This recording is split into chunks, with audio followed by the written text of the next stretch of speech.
Labą dieną, esu Skaidra Vaicekauskienė iš Informacinių technologijų mokymo centro. Šiandien mūsų pamokėlėje pakalbėsime apie InDesign programos naujienas.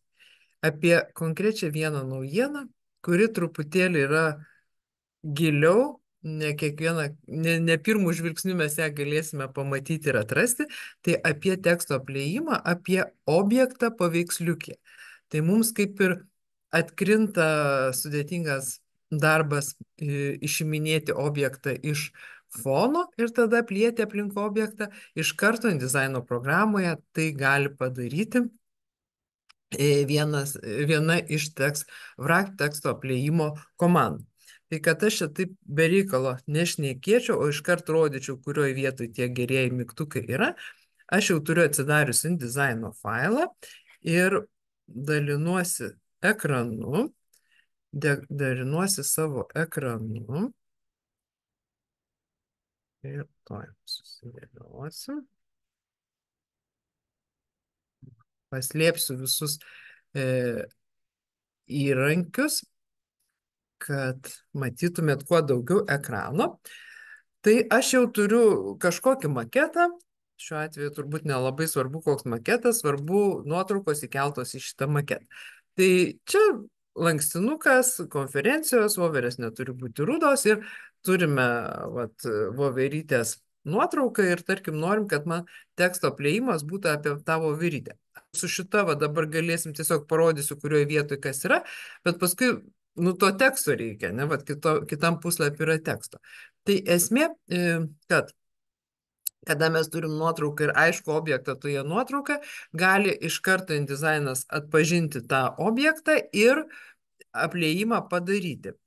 Mes seniau naudodavom clipping path, options ir ten bandydavom foną nuiminėti, tada tą foną nuimdavom ir pagal tą kiaurą foną būdavo apliejimas. Ne?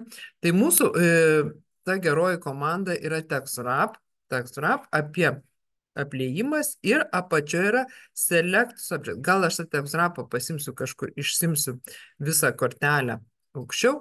Jeigu dešiniai pusėje nėra, tai turbūt nėra visos komandos, visos paletės yra iš window meniu, tai TextWrapą susirasti ir pažiūrėkite, kada aš susirinkau trečią mygtuką Wrap Around Objects Shape, mes turime Contour Options, yra Select Subject ir jisai randa tą objektėlį. Tai va čia, kaip sakyt, ta komanda truputėlį pasislėps. Tai tas senesnis mūsų variantas buvo Save as Clipping, dabar yra Select Subject. Gal einam iš karto į tą kitą puslapį, kur pas mane yra tekstuk. Ir va, tarkim, turiu kažkokį tekstuką ir galvoju, kad man čia negražiai atrodo, kiaura, tai kad tekstas būtų apliejimas, tai aš vieną skiltį išmesiu ir padarysiu tą skiltį tokią didelę.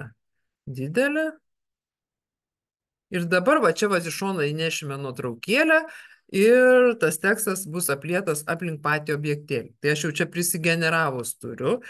Prisimenat, kad naujam InDesign yra tekstų image komanda, kur galite tų voveryčių ar ne voveryčių, ko tik norite prisigeneruoti paveiksliukų, tai aš taip ir dariau. Tekstų image rašiau voverė ir va čia įvairių voverių gavau ir tarkim kažkuria vieną pasirinkau.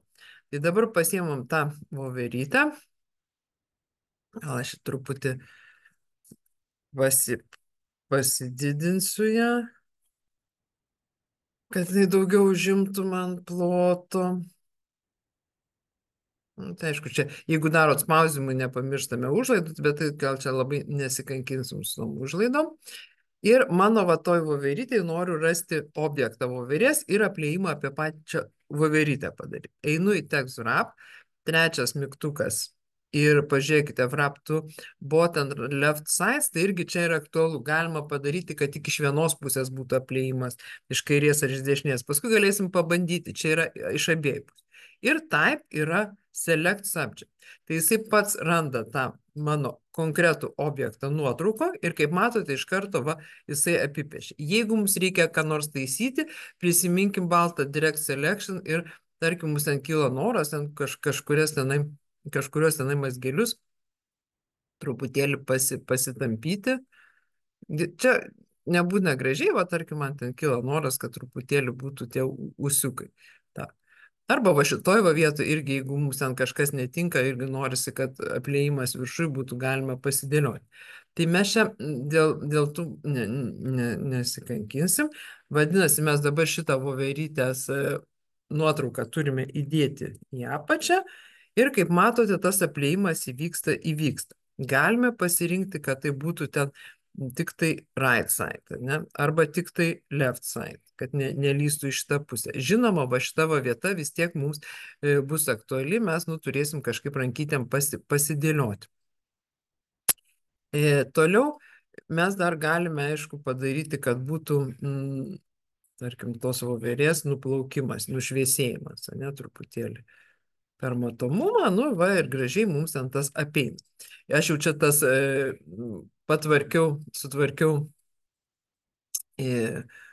ūsiukus, galite dar, vat, irgi, čia tai užtektų bilia kaip kokį nors ten vieną padaryti ir jau turėtumėm. Tai vat mūsų reikalas pasidėlioti, kiek mes čia norime, kaip norime.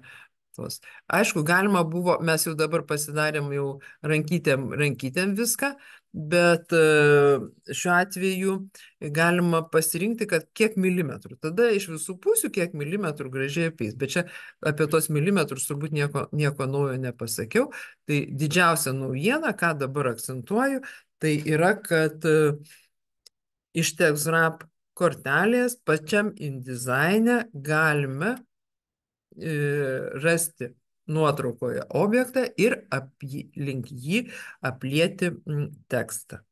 Jeigu norite sužinoti daugiau apie dizaino naujienas, jeigu norite kažkokių konkrečių patarimų ar mokymų, kaip sukurti knygą, ar kaip sukurti kažkokius smulkiosios spaudos objektus, lankstukus, į socialinius tinklus, reklamas, užeikite į mūsų ITMC puslapį itmc.lt, _tvarkaraštis, tenai galite rasti mūsų mokymus, kuriuos mes planuojame ilgesnius apie tai, ką aš dabar šnekėjau. Sekite mus ITMC puslapyje ir linkiu jums gražių gerų maketų, naudokitės naująją funkciją InDesign'o programoje.